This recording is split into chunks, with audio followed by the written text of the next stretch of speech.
When Julius Caesar was murdered, the men who held the daggers believed they had saved Rome. They celebrated, thinking the Republic had been restored. But far from the Senate, a 19-year-old boy received the news. He had no great army, no political power, no battlefield victories. Most senators laughed when they heard his name. They believed he would disappear into history. Instead, he would become the greatest ruler Rome had ever known. His name was Octavian. The world would remember him as Augustus, the first emperor of Rome. The boy nobody feared. When Julius Caesar died, Rome exploded into chaos. Crowds filled the streets. Some demanded justice. Others feared another civil war. No one knew who would take Caesar's place. Far from Rome, Octavian was studying in the city of Apollonia. Preparing for a military career, he had admired Caesar since childhood. Few people even knew who he was. He was quiet, intelligent, and only 19 years old. Then a messenger arrived, bringing unbelievable news. Caesar was dead. At first, Octavian refused to believe it. Then came a second surprise. Caesar's will had been opened. Inside, the greatest man in Rome had made one final decision. He adopted Octavian as his son and named him the heir to his fortune. In a single moment, the unknown teenager became the legal son of Julius Caesar. He also inherited something far more dangerous: Caesar's enemies, his loyal soldiers, and the impossible task of replacing the most famous man in the Roman world. Friends warned him not to return. Rome was too dangerous. The assassins were still alive. Powerful politicians were already fighting for control. Many believed Octavian would be killed before he even reached Italy. But the young man made a choice that would change history. He sailed toward Rome, not with thousands of soldiers, but with courage, confidence, and an ambition few could yet understand. When he arrived, many senators mocked him. Mark Antony dismissed him as nothing more than an inexperienced boy. How could a teenager possibly compete with Rome's greatest generals? Octavian remained silent. He listened far more than he spoke. He carefully studied every ally, every enemy, every opportunity. While older politicians underestimated him, the young heir slowly began winning the loyalty of Caesar's veterans. The soldiers remembered Caesar, and because Octavian carried Caesar's name, many believed they should follow him. One by one, legions began joining the young leader. Without fighting a single battle, Octavian had already taken his first step toward power. The boy no one feared was becoming a serious threat. Across Rome, powerful men prepared for another civil war. Mark Antony believed he would inherit Caesar's legacy. The Senate believed it could control Octavian. Both were making the same mistake. Neither truly understood the quiet young man who would soon reshape the Roman world forever. The battle for Caesar's legacy. As Octavian gained supporters, another man was already claiming Caesar's place: Mark Antony, Caesar's most trusted general, a fearless commander, and one of the most powerful men in Rome. Antony believed the future belonged to him. He had fought beside Caesar for years. He had survived countless battles. He had stood at Caesar's side until the very end. Who was this 19-year-old boy to challenge him? The tension between them grew quickly. Both claimed to be defending Caesar's legacy.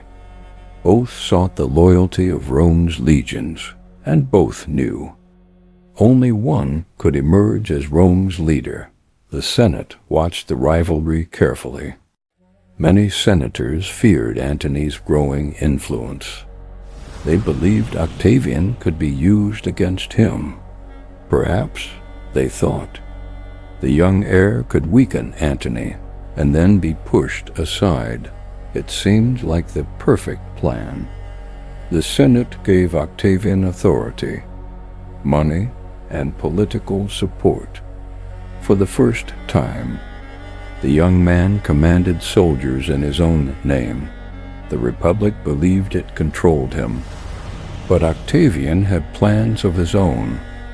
He understood that power in Rome did not come from speeches. It came from loyal armies.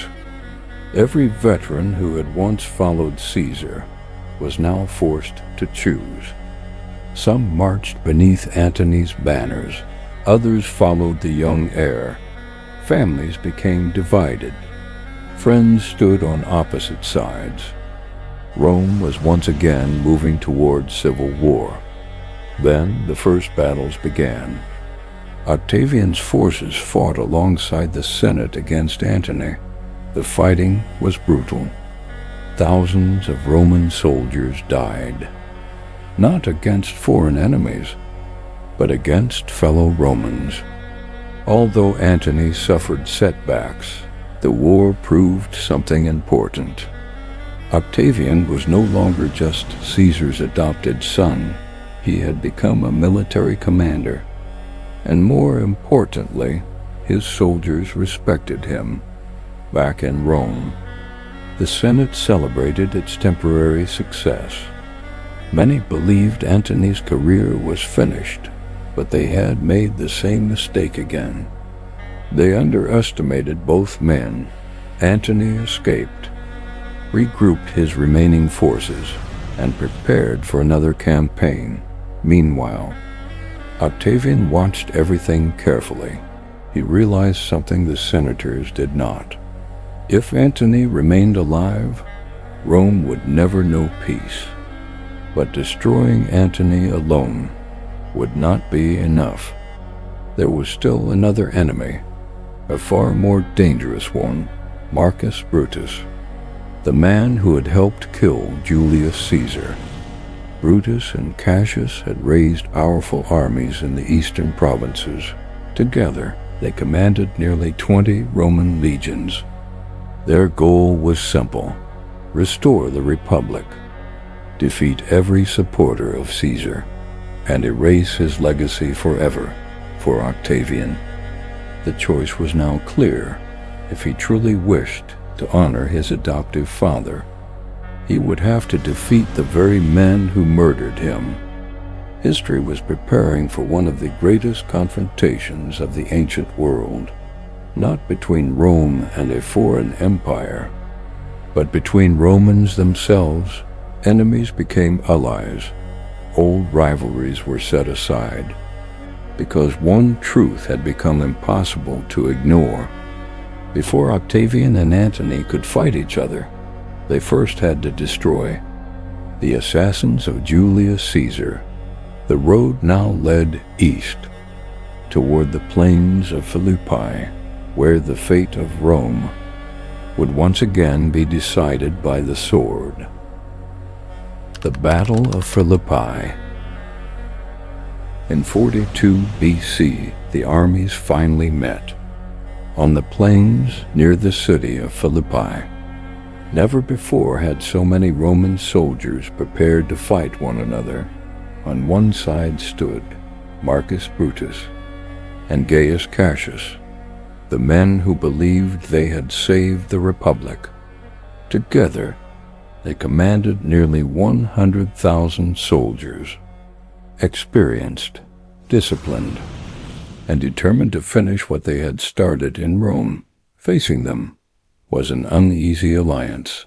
Octavian, the young heir of Julius Caesar, and Mark Antony, his greatest rival.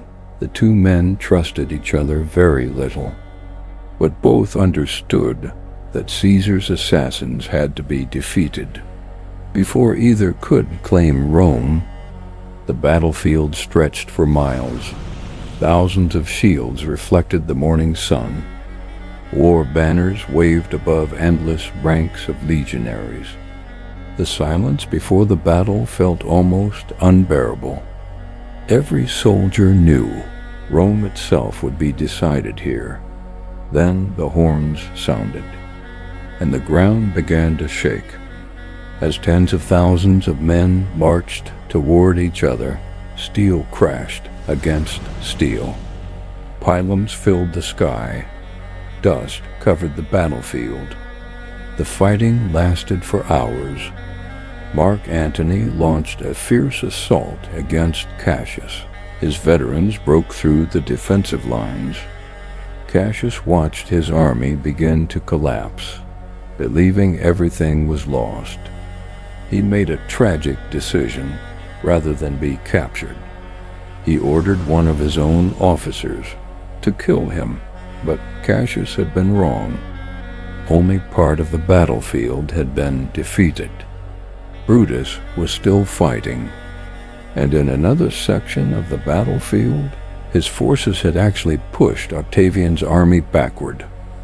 Octavian himself barely escaped. Some ancient writers claimed he had hidden during the worst of the fighting. Others believed illness had forced him away from the front. Whatever the truth, he survived. The battle was not yet over. Weeks later, the two armies met again. This time, Brutus knew there would be no second chance. His soldiers were exhausted, supplies were running low, and morale was fading. Antony attacked once more, relentlessly. The Republican lines finally broke. Panic spread through the army. Men threw down their weapons. Others fled into the surrounding hills. Brutus watched the disaster unfold. The dream of restoring the Republic had died, like Cassius before him. He refused to be captured, surrounded by only a handful of loyal companions. Brutus fell upon his own sword with his death. The last great defenders of the Roman Republic disappeared. The civil war was over, but peace had still not arrived. The victors stood together, Octavian and Mark Antony, united by victory, united by Caesar's memory, but only for a moment, because the greatest struggle was still ahead. The Roman world could not have two masters. Soon, these two allies would become the deadliest enemies Rome had ever seen, and their final battle would decide the future of an empire forever.